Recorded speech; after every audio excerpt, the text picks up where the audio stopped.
Hello, and welcome to ResearchPod. Thank you for listening and joining us today. In this episode, we look at the work of Professor Enric Trillas, who, throughout his illustrious career, focused on the mathematics of fuzziness, fuzzy set theory, fuzzy logic, meaning, and the formal study of common sense reasoning.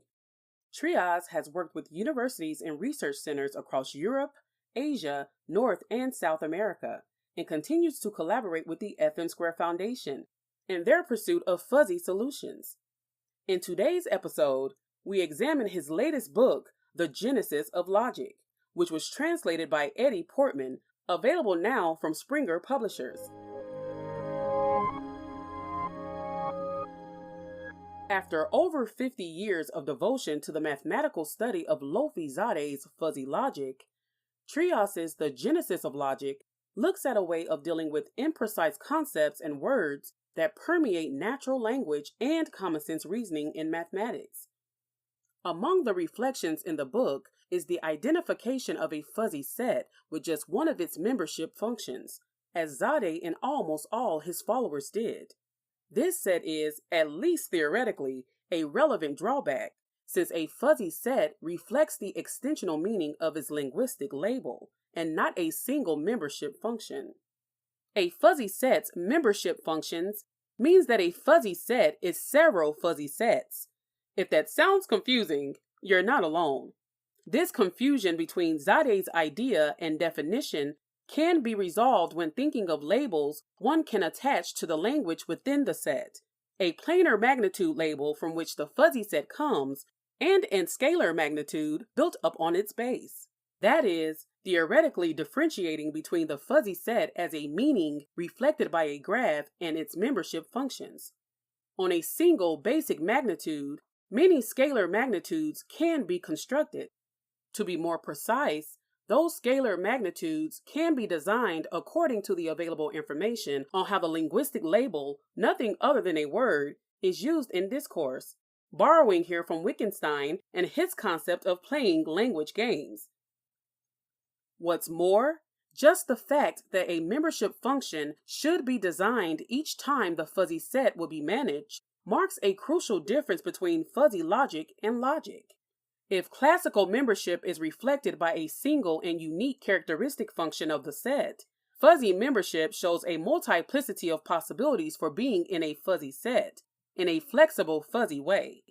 It should also be taken into account that if the classical set's idea comes from collections of objects, let's say from boxes with items, the idea of a fuzzy set is generated by the human trend of assigning extension to imprecise words.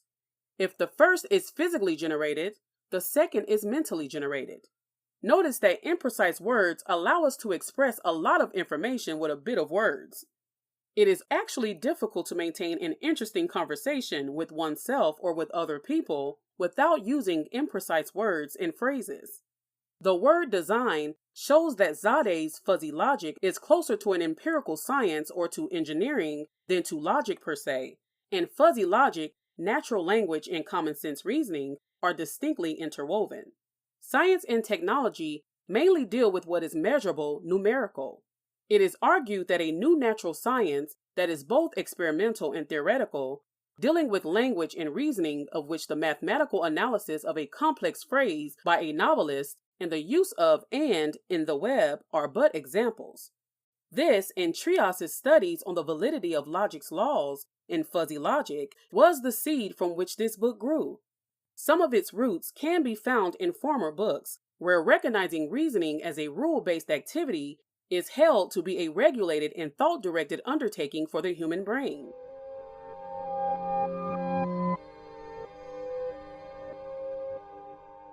If thought can be seen as a brain activity frequently full of images, free of rules, and out of language, reasoning is a specialization of thought for answering questions, made under some rules and in close relation with language. Possibly it is acquired when the child learns their first language and is perfected with education. The genesis of logic concerns taking into account or leaving out of logical laws formally modeling specialized types of reasoning, and evolving from a mathematical structure with very few axioms valid in all reasoning to structures with more axioms and only locally valid for particular reasonings. Let's notice that the book's subtitle, Naive Reflections, not only refers to the guise of informality exhibited in presenting personal reflections in the text, but also that it's written like books on classical sets, by demonstrating naive set theory without necessarily using high-level mathematical knowledge. The short number of axioms that constitute the so-called skeleton of reasoning was selected by observing the minimal number of hypotheses needed for proving as theorems the old Aristotelian principles of non-contradiction and excluded middle. In the setting of the algebras of fuzzy sets, the author introduced in one-case lattices. A lattice structure is normally too rigid for modeling, as with the great flexibility shown by natural language and common sense reasoning. Trias' set of axioms gives a mathematical structure that escapes from that of lattices. He called it the skeleton of reasoning, since for each type of specialized reasoning, the flesh of some more axioms needs to be added. Actually, this skeleton appears among the axioms presumed in almost all logics, excluding self-contradiction, and in particular, in all the algebras of fuzzy sets. The proof of non-contradiction and excluded middle, by only supposing the skeleton in local transitivity, can conduct to say that Trias' skeleton contains true principles of reasoning. It is to be remembered that Aristotle stated that the principles are not susceptible to be proven, and that both were considered from very old times as the principles of logic. Once defined refutation and conjecturing in the setting of the skeleton, Trias presents several types of transitivity and proves that the search for consequences, also called deduction, as well as the search for hypotheses, abduction, are under local transitivity, nothing else than conjecturing guesswork. In addition, according to Trias, it can be presumed that some kind of transitivity should be added to the skeleton for actually considering it as the full principle of reasoning. It's his theoretical basement for a genesis of logic. Defining refutation and conjecturing as opposite concepts, according to Trias, the classification of conjectures takes into account the comparability of the conclusion with the premise by means of the inference relation. This allows to advance a step up, to clarify old questions between deduction and the mysterious induction. If deduction can be seen as forwards inference and abduction as backwards inference, then there should still be incomparable inference, that is, the case when the conclusion and the premise are not linked by the inference relation. In this case, in which the conclusion can be seen as inferentially wild, the inference or the reasoning is, according to Trias, just speculating. The conclusion is nothing more than a speculation. Trias published this recognition that speculations were firstly considered already in a paper in the journal Artificial Intelligence in 1999. At its turn, speculations can be classified in two classes, by considering that being conjectures are not refutations, and thus its negation is not a consequence of the premise. To Trias, it only can be either a hypothesis of it or not comparable with it.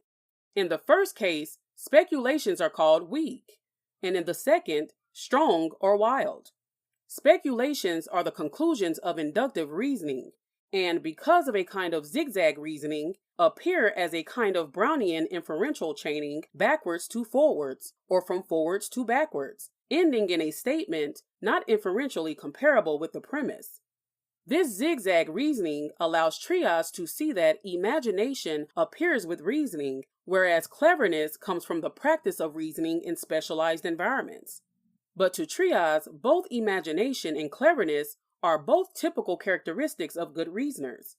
His skeleton also allows to analyze which reasonings are monotonic. That is, if when the information grows, when new statements are added as premises, there are no less conclusions than before.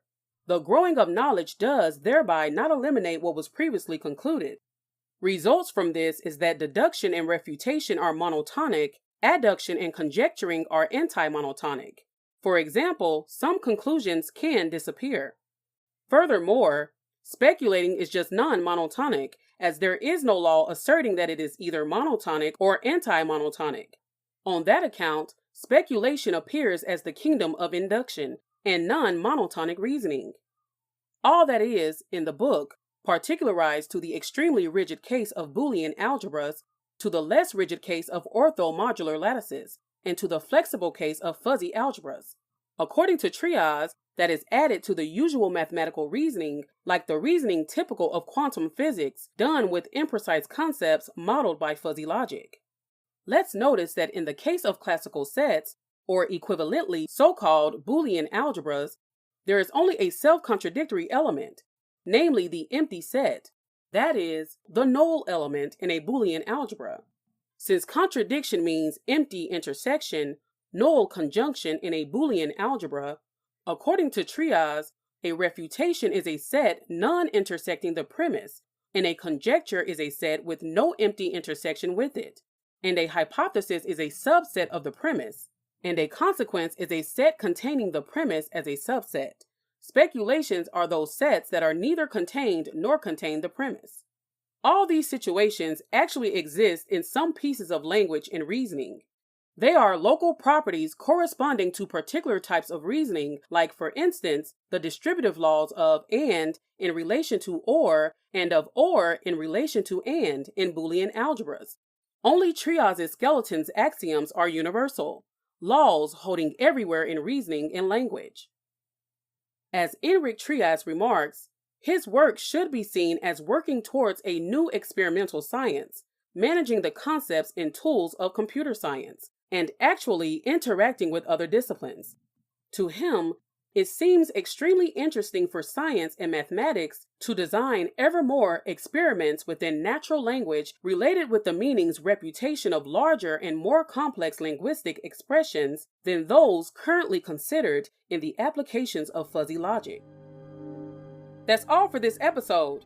Thanks for listening. Links to Enric Trillas' research and more on fuzzy logic, as well as the FM Square Foundation, can be found in the show notes for this episode. And, as always, stay subscribed to ResearchPod for more of the latest science. See you again soon.